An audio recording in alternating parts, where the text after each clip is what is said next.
स्वाहा। ओम आकृष्णेन रजसा वर्तमानो निवेशयन्नमृतमर्दञ्जा हिरण्येन सवितारथेना देवो याति भुवनानि पश्यन् स्वाहा।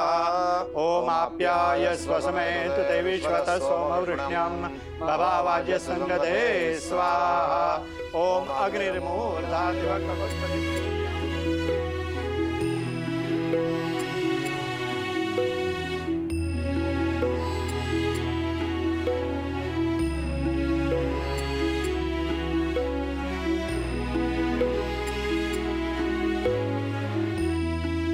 नवचंडी यज्ञ हा आपल्या कुलस्वामिनीची शक्ती, तिचं तेज कायम राहावं यासाठी केला जातो।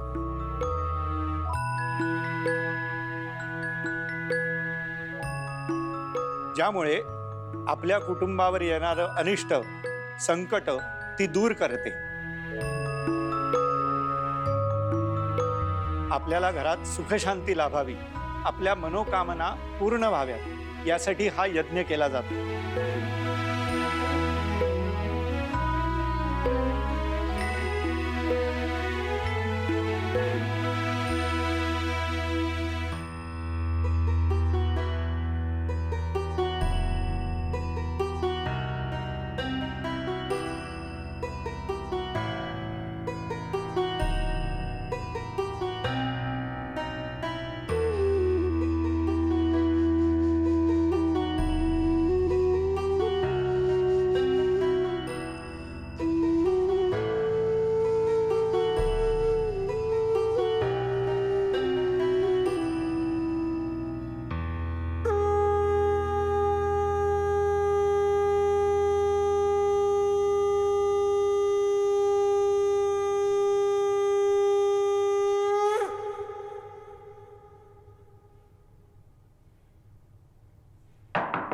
या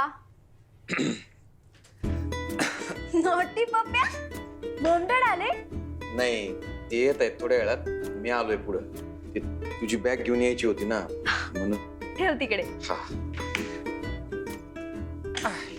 पप्प्या मस्त रंगली आहे ना मेहंदी।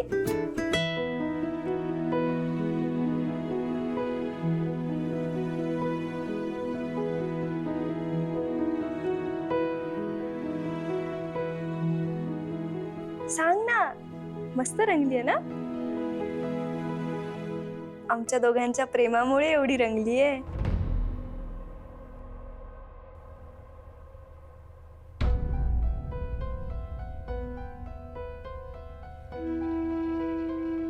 या दोघांचं नातं कंच्या वळणावर गेले काय बी कळना।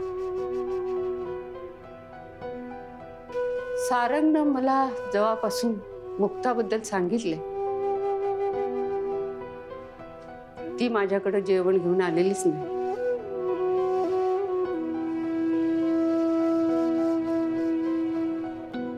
त्यातून आज शेवटचा दिवस, ती घरी परत जाणार आणि आजच सारंगचा साखरपुडा सुद्धा।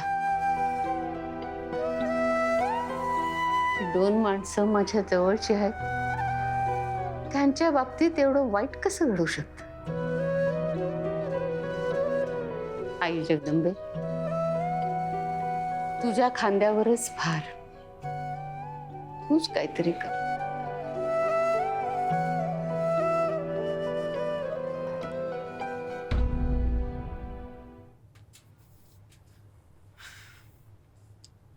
नाही यार, आर्या माझ्यासोबत आनंदी नाही राहू शकत। माझं तिच्यावर प्रेमच नाहीये तर मी कसं खुश ठेवणार आहे तिला? आई म्हणते की वेळ जाईल तसं सगळं नीट होईल। काही काळ गेला ना की तुझं तुला समजेल की जे झालं ते सगळं बरोबर झालं। नाही, त्यासाठी वेळ जायची गरज नाहीये। मी आजच सांगतो की हे अयोग्य आहे। मी प्रेमाचं सोंग घेऊन आयुष्य नाही काढू शकत। आणि मुळात जगात कसलंही सोंग घेता येतं, पण प्रेमाचं सोंग नाही घेऊ शकत।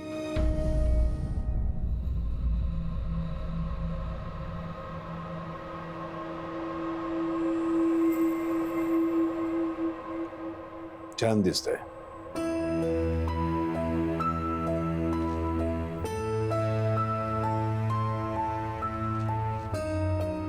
एक सुचवू का?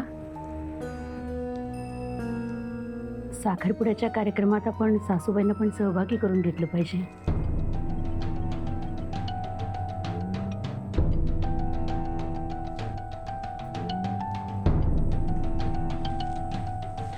अहो म्हणजे घरात पाहुणे येणार, नातेवाईक असणार, अशा वेळेला त्यांना असं खोलीमध्ये ठेवलेलं बरं नाही दिसणार. आणि शेवटी काहीही झालं तरी त्यांच्या नातवाचा साखरपुडा आहे ना हा. म्हणजे मी फक्त सुचवते तुम्हाला, शेवटी तुम्ही म्हणाल तसंच होईल सगळं. तिला म्हणावं, आलीस तरी गपगमात बसून राहायचं, तोंडातून एक अक्षरही काढायचं नाही. तिला बघितल्यानंतर नातेवाईक, ओळखीचे तिच्याशी बोलायला येतील, चौकशी करायला येतील. तिला सांग, जेवढ्यास तेवढंच बोलायचं, जास्तीचं बोलायचं नाही. तिच्यामुळे जर का मला माझी मान खाली घालायला लागली, त्याची संपूर्ण जबाबदारी तुझी असेल. नाही, तसं काहीच होणार नाही. मी घेते ना जबाबदारी. बोलते मी सासूबाईंशी. आले.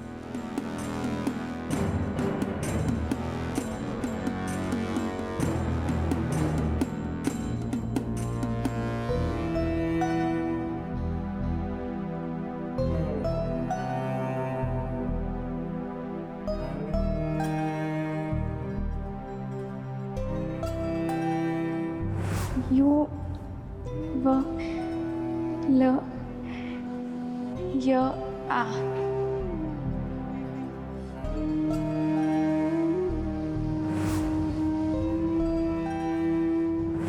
अरे पण आता तर सारंग ती भावनेच्या भरात बोलली, पण नंतर तिला खऱ्या परिस्थितीची जाणीव झाली असं. येडे पण आहे छोटे मालक. लग्न फक्त दोन माणसांमध्ये नाही, तर दोन कुटुंबांना एकत्र आणतं. त्यामुळे तुम्ही मायेचर सोडून द्या.